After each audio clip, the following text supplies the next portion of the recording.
Happiness is beautiful, it's a kind reality. Happiness is the highest good, happiness is free. So let's be so very happy. Yeah, let's be so very happy. Yeah, let's be so very happy.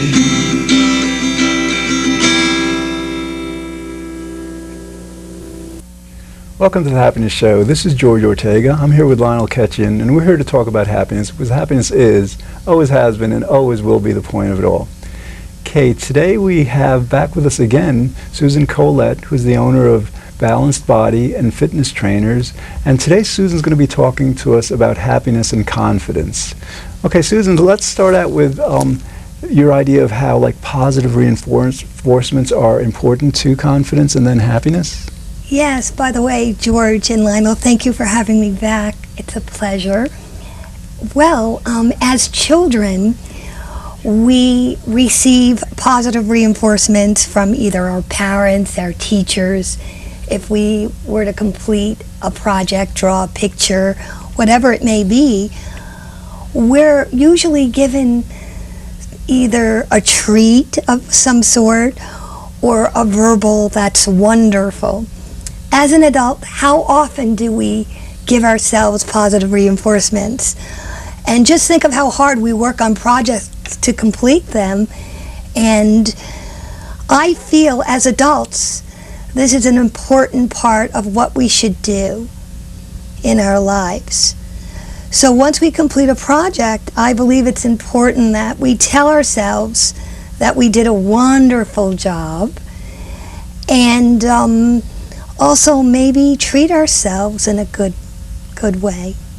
Right, because I guess in a sense, if we don't do that, then we will do a good job, but then we'll kind of not have the benefit from it, which would be happiness. I guess when we reward ourselves, it I guess inspires us to have confidence in ourselves. Yes, and also I just think, wasn't it a wonderful feeling as a child to have someone say, "That was a good job you did"? And really, as adults, people are not available to pat us on the back, so I think we really need to do that on our own. And also, in terms of creating a comfortable environment for ourselves, whether that be going to a movie or treating ourselves to a massage, or even a simple act is taking a bath and just enjoying it, I think it's a good idea in our lives. Right. Does that relate to the idea did you express about projecting positive outcome, or is that a different idea? Well, positive outcome is envisioning the outcome exactly the way you would want it to be.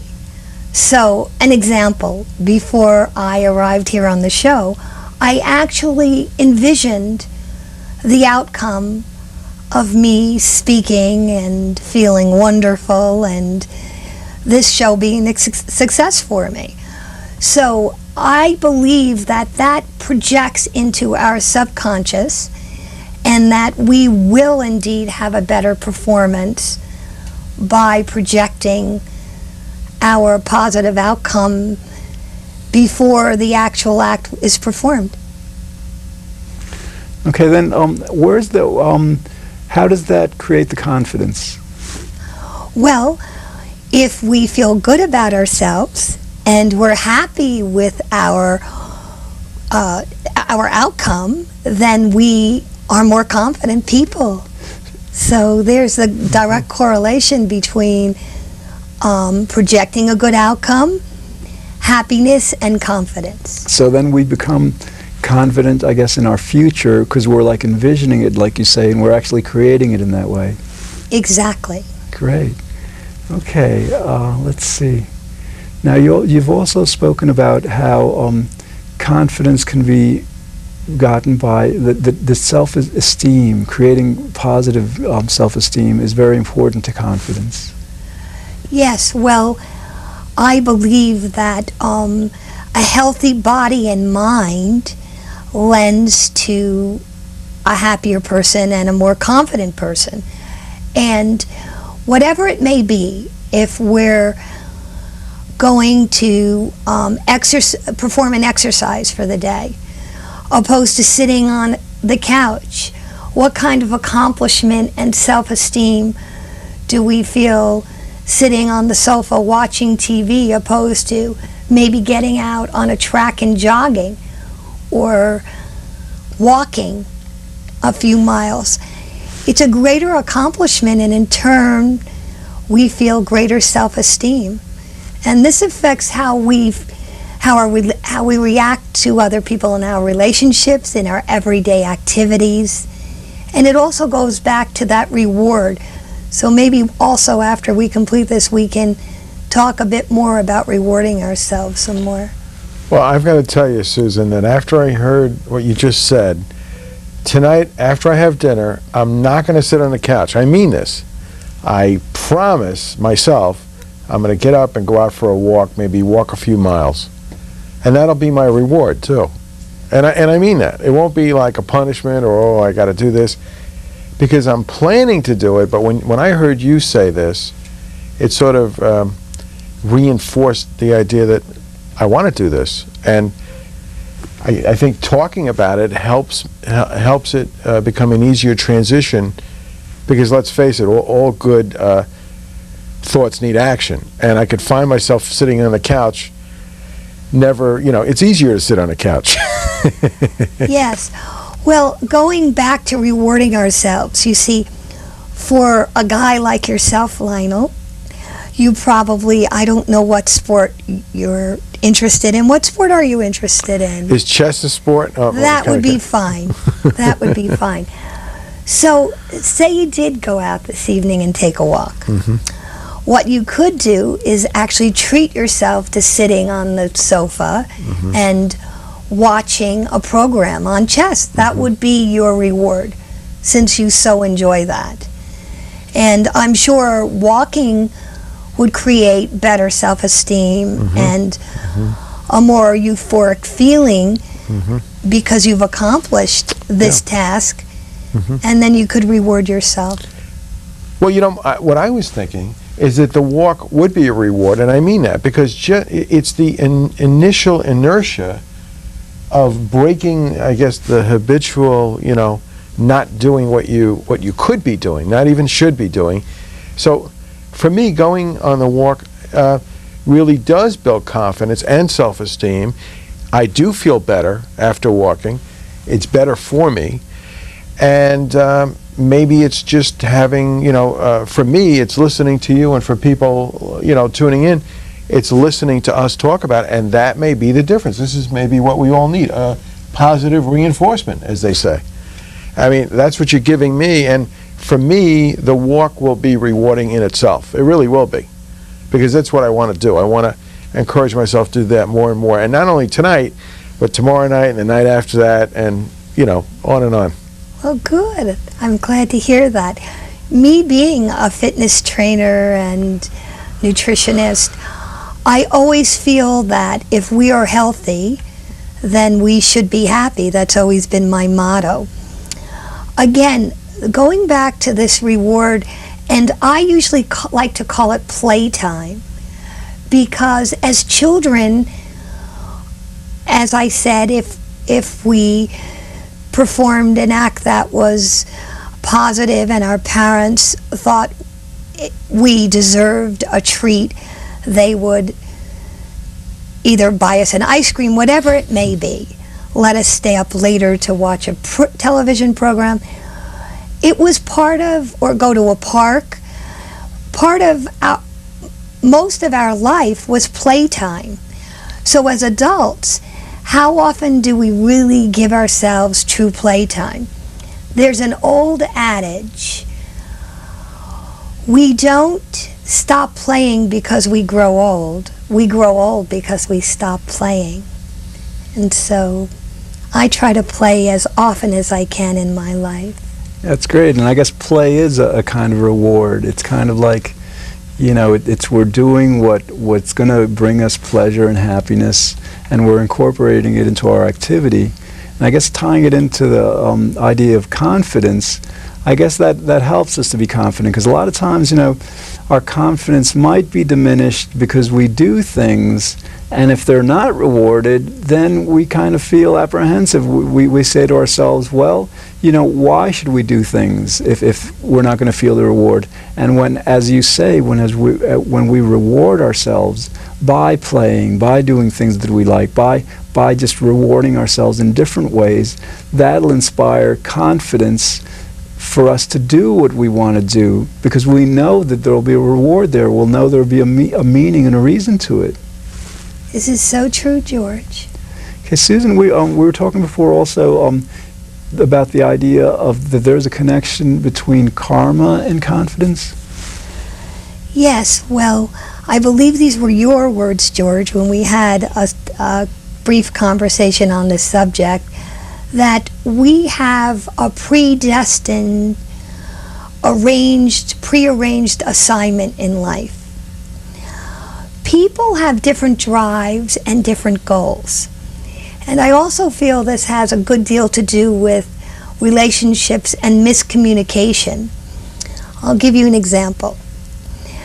George, if your goal was to become successful at being a tennis player, and all of your energy went into this and you, so basically your predestined drive was your success in your life. And Lionel, his goal was to help other people. Now, in conversation, because your prearranged assignment is to progress within yourself, you may not totally understand Lionel's commitment to helping people. You may feel that the degree in which Lionel invests his time and energy is somewhat wasteful, because you're wondering why Lionel doesn't spend more time on improving his inner success. Yet Lionel is very, very happy because he gets great feeling from his successes in helping other people and watch other people become successful in their lives. So that's part of the karmic energy level, and also part of how some people in life have a difficult time clicking or understanding other people. And so that's part of confidence and happiness. If you may be confident with your goal in your life, but not necessarily confident with reaching out to other people. And Lionel may feel confident helping other people, but not necessarily putting a great deal of time into himself.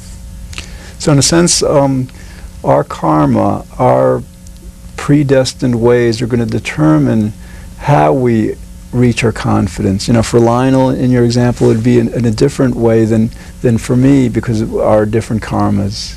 So kind of like being true to ourselves and inspiring confidence in that way. Exactly. Great. Okay. Okay, then we also spoke about the idea of inspiring confidence and really feeling good about ourselves by tuning into perhaps perceiving our dreams more clearly. Right. Well, how often do people realize that 1/3 of our lives are spent in a dream state? So if we were to be more conscious of our dreams, whether that be when we wake up, usually if you don't write down your dreams once you've awoken, it would be difficult to recall them. So it's a good idea, if you can, to write them down. Or sometimes we remember them. So whatever that may be, it may be a good experience that we have. Now we're talking about dreams, not nightmares. So, and often I have found in my life, if I dream a situation, that in real life I could actually enact that dream almost exactly the way it occurred in my dream state in true life. And so I feel that's a subconscious of ours, and that we should view our dreams, actually envision them and reenact them in our daily lives. Okay, so then again, tying it in with confidence, as we view our dreams and I guess understand our inner selves more by doing that, by just really understanding what our dreams mean, what they're trying to communicate to us, then are you saying that the dreams will guide us in a way that just will allow us to live more confidently because we have this guide? Oh yes, I feel that it is a subconscious, that we can make a consciousness in our lives, which then leads to that thought of following our bliss. Okay, yeah, great, because following our bliss, I guess, is really the principle that's most aligned with happiness, that in general, like, we become, as we feel happiness and as we strive for happiness, we find that when we're doing what we want to do, following our bliss, then we're pretty much setting the stage for future happiness and for additional happiness. So in terms of following our bliss and confidence, how are they connected? Well, following your bliss means whether you'd like to change your profession and you just haven't had the time or the tools to just make the step to do it. So, or even getting involved in a hobby that you've lost touch with or you'd like to take on as a new endeavor. Whatever it may be, everyone has a different desire and a different thought of what bliss is. It may just be taking a half hour a day to meditate, but I feel so often we don't follow our subconscious, which is our dreams, which leads to the enactment of bliss and confidence. Because if you truly act on your subconscious and move in a positive direction to follow your bliss, you will truly be happier and you will truly be more confident in your life, because you'll realize that you can accomplish more.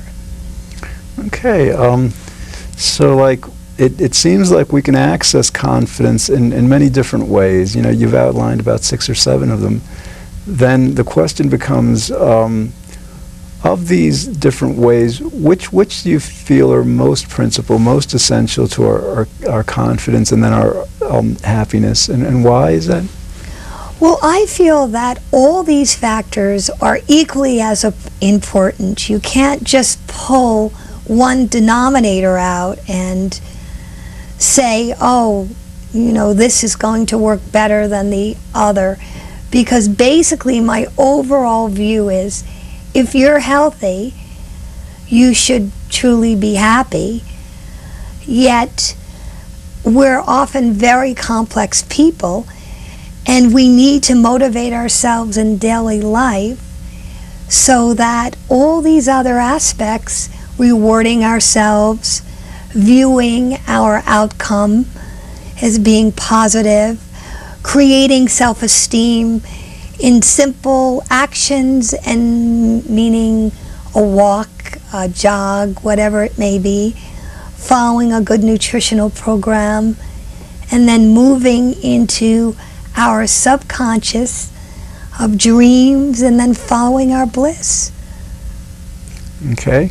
Now we've basically been talking about achieving confidence in order to achieve happiness, but I think sometimes there's value in using happiness to inspire confidence in us to then allow us to do things that we wouldn't be able to do otherwise?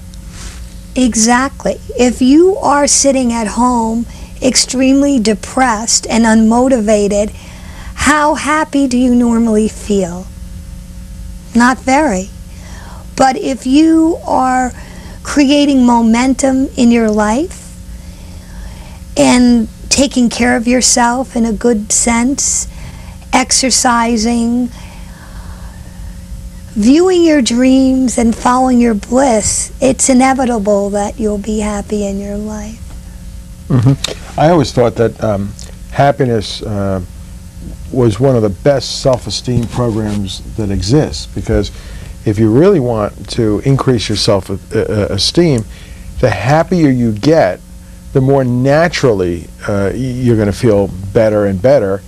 And I think your self-esteem rises with the more happiness you have. And the other thing about self-esteem is, generally, self-esteem, you know, is something that's connected with how we feel when we're with other people too. You know, all of a sudden, you know, our self-esteem, oh, I'm not as good as you, and you're better than me, you're a better speaker than I am, or something to that effect.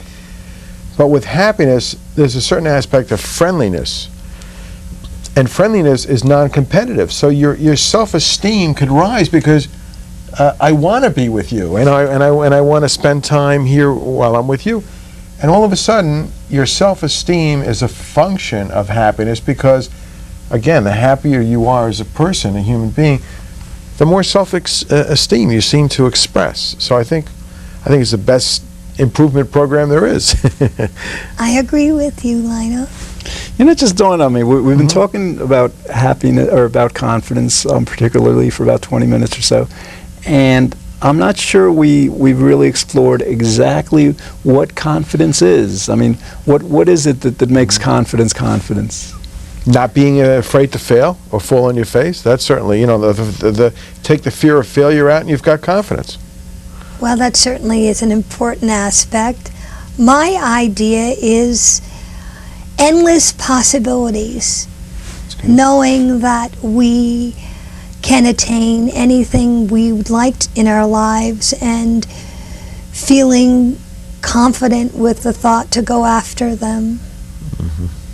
Right. So then lacking confidence, I guess, is like a lack of freedom in a sense, as you were saying, that like when we have confidence, we open up opportunities and avenues and dreams that just wouldn't be possible without the confidence. It kind of provides a vehicle for us to really do what we can do. Yes, it's like following the rainbow. There's many different spectrums of color in a rainbow, and different layers, and it's following that magic carpet ride, whatever it may be for each one of us. I always felt that confidence, one of the aspects of true confidence is our coping ability to deal with right now in this moment. And when we stop being led by the past, you know, we let go of that, let go of our connection to the future, and, you know, the fact that that may have some bearing, and just realize that here it is right now, here we are, we're doing great. You know, we're all functioning fine, we're coping with the moment. That's confidence. All you have to do is deal with right now. Right, okay, let's get back to the idea of following one's bliss, because in a sense, you know, the other components, rewarding ourselves, seeking our information and guidance from our dreams, in a sense, these are all guiding us toward our bliss, toward our happiness. So I see following one's bliss as perhaps not being more important than the other ways of gaining confidence, but certainly being principal to them all, that whatever we're doing to gain our confidence, we should be doing it in a way that accesses bliss, and that creates it and enhances it. Yes, well, I would agree with that, George. And that also goes back to our karma and our karmic views, and what Lionel had mentioned earlier about viewing other people's dreams. So it's knowing that even though our dreams are important, there's other people's dreams are just as important to them. That's very important, because we talk about happiness a lot in the sense that it's not just about our happiness, it's about the happiness of other people. So we've been kind of addressing the issue of like how to gain our own confidence. What would you say about how to help others become more confident so that they can, really feel as happy as possible? Well, we could reward them by, whether it be expressing that they look wonderful during the day, or thanking them for a good deed they've done for us, or trying to build their self-esteem by encouraging them to go out. If it's someone who's pretty sedentary, go out and take a walk with them, or a jog, or it's a little bit of a push of encouragement. That would be a positive way of helping someone else. Great. Okay, Susan, we don't have too much time left. I know you wanted to make a few announcements to our audience, so maybe let's do that now, and then maybe we can get back to the conference. Yes, well, you can reach me online at balancedwithfitness.com. The telephone number is 1-888-FIT-YOGA. And I wanted to thank Judith Connors of Judith Connors Clinical Skincare for maintaining my beautiful skin. And I wanted to thank Janine Day Dufour at Bloomingdale's Lancome counter for, at the last minute, doing a wonderful makeup job today for me. That's great, because it's interesting, because we were talking about like confidence, building confidence in others, and certainly they help you to gain confidence and maintain your confidence for being here, and I guess they help so many people to feel good about themselves, which really inspires a lot of confidence. Yes, well, feeling that you look good on the outside helps you progress and throughout the day and feel better and happier. Good. All right, well, thank you, Susan. Thanks for helping us to understand, how to access confidence and how the confidence will lead us to become happier. Okay, that's what we have time for today. Thanks for watching. In the future, we'll explore other topics designed to help us better enjoy life. Be good, think well, feel very happy, and I hope you'll join us again next week here on The Happiness Show. Happiness is powerful. It's our underlying need. Happiness is why we live each day. Happiness is destiny. So let's be so very happy. Yeah, let's be so very happy.